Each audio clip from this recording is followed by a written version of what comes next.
তাছাড়া যাত্রীদেরকে আমি দৃষ্টি আকর্ষণ করে বলছি, আপনারা কখনই ড্রাইভারদেরকে হয়রানি করবেন না, গাড়ির ভিতরে অথচ চিল্লাচিল্লি করবেন না। কারণ গাড়ির ড্রাইভার যখন বেপরোয়াভাবে গাড়ি চালায় তখনই দুর্ঘটনার সম্মুখীন হতে হয়।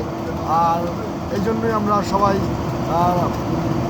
গাড়ির কুয়াশার ভিতরে তো অনেক সময় রাস্তা ভালো থাকে, অনেক সময় কুয়াশা মেঘাচ্ছন্ন ঢাকা থাকে।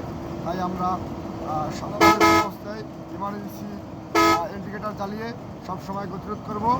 আর সবসময় কেয়ারফুল, ভালোভাবে দৃষ্টিভঙ্গি দিয়ে আমাদের সবসময় গাড়ি চালাতে হবে।